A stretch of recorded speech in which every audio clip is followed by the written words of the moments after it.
My name is Matthew Thomas, I think. It's an update video for the 20th of September 2018. This is the standard Thursday practice. It's an update video for Adequate V2 in our progress trying to get it ready for NTX. Um, the robot's looking pretty good. So what changed from last meeting is that, or what happened during this meeting was that we tried to get all the wiring working and we we tried to do all the wiring at once, and that failed. So then we just did the up wiring to make it extend, and that was a success, as you'll see in this video. This video shows one motor lifting it, so you can see how fast that is. It's decently fast. It's probably as fast as I don't know, Ophidian, I think. Maybe it's a little bit faster than Ophidian. I'm not sure about that, but you can see the stringing here, and this is a good picture of the robot right here. Um, yeah, it's looking pretty good. Um, Now here's the real thing. Two motors. Watch this. Bam! I wonder if we get some sound on this. Two, three. Oh, it's kind of loud, but yeah, it's. I just love watching this. It is extremely insane. Um, I'll post some miles per hour calculations of how fast that is, but it it's really good. It's You can also see this video where I just told Jack to move the elevator when it's unpowered, and you can see it's super smooth. The bearings work amazingly well. Um, and even let's go back to the previous video. Um, what I like to notice in this video is that we are not able to. We have human reactions. This isn't programming doing this. This is actually human reactions. So me and Jack are actually plugging in the motors and having to unplug them. So of course our reaction time isn't going to be the greatest. So that means that this 3D printed part right here took all that force, which is I think it's incredible. Um, that I was able to withstand that. But as always, we do have problems. I'm not sure if we got a good picture of it, but our pulleys bent it down again, and this time it wasn't the tube stock bending, it was the bolt bending.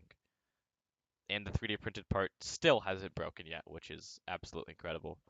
So, in order to fix that, what I think we're gonna do, I don't know for sure yet, but we're gonna have a plate over this whole thing so that both of these have to bend down together, and then attach that plate to this 3D printed piece right here. Do you see where I had those full four holes? And, I knew I was gonna use something for that, and then attach all that. So I would have a plate from here going there, and then these bottom four holes too, on both sides, and hopefully that's good enough. We could also attach that to right there and right there in the tube stock. That would limit our travel a little bit more so we can't extend as high. But you gotta do what you gotta do to make these not bend. The reason they did bend is because we're putting 300 pounds of force on them, which is a lot. That's like two robots. Okay, so that was this meeting. Electronics did their thing. They said that they would be done by this meeting, and once again, they were not done. Um, Not blaming them. It's robot time. They said they need to connect like two wires and they're done. So hopefully next practice, which is Friday 5:30 to 8:30, I think. We're gonna install an electronics panel, and yeah, we're gonna install electronics panel. Hopefully get our encoders mounted. I'm not sure how far Austin got with the shafts. I think it got pretty far, but I'm not sure. Maybe we got done. I don't know. I wasn't really paying attention that much to Austin, but Austin does what Austin does. We need to install our proximity switch right here, so we can tell when this thing hits that.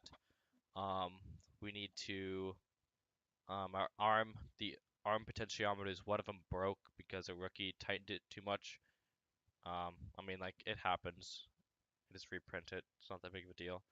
Um, yeah. So that's basically what happened this practice. Now the big thing we should talk about is how I'm gonna restring the elevator.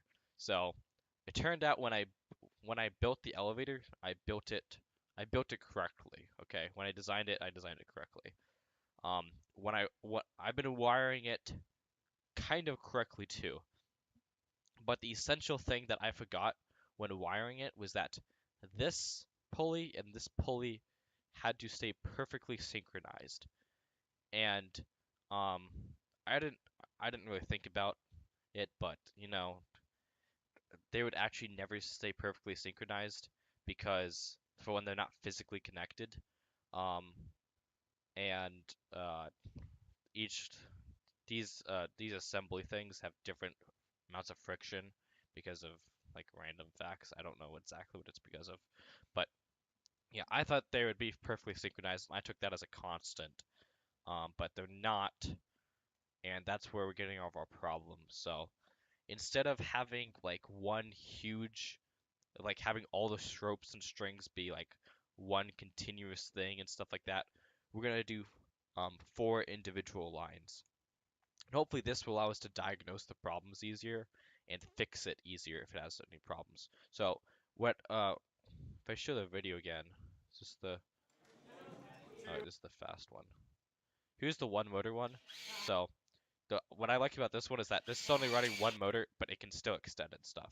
So if we do only have one motor, like we can still do stuff. We can probably still lift our robot. Um, Not recommended though. Okay, so what we're gonna do is that instead of running it from like here, down to there, and then through this one up top, and then to the bottom one, and then through this one, and then to that one. We're actually going to split it in half and go from there to here to the middle one, to this middle one.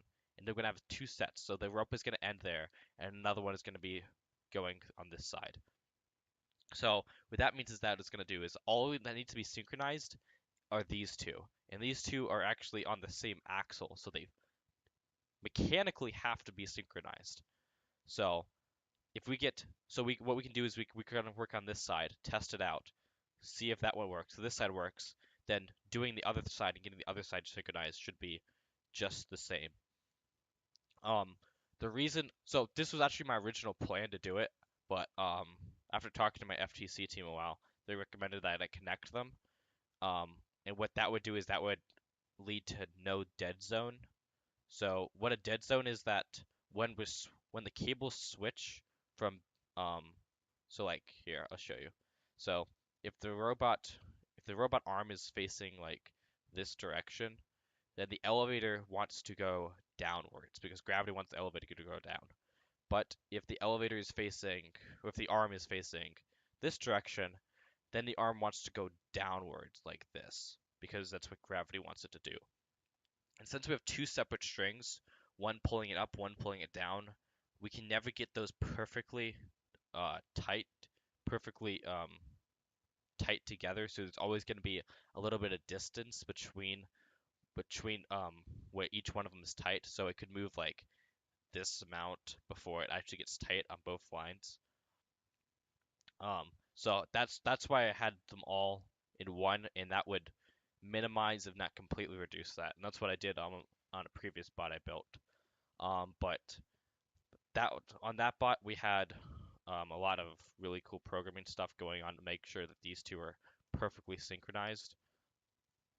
But on this robot, it's apparent that we can't do that because I don't even have encoders on on these things. So we're just gonna switch to how I originally planned how to do it, and it should work just fine. Um, I'm gonna give it like a 70% chance of working by next practice. It's a lot easier way to do it. It does give us technically it does give us less torque. So we can't lift two robots, but I don't think we weren't planning to lift two robots anyway. Um, so yeah, but yeah, that's where we're currently at. Um, we're gonna redo the stringing like that. We still get the same up speeds. We should. We might get a little bit slower, but it should be roughly the same. So yeah, that's what we're doing. If you guys have any questions, I know the lift system is extremely complicated. Um, it's, I'm not sure I could have made it less complicated to be honest, but yeah, it's, I guess every robot's lift system is complicated.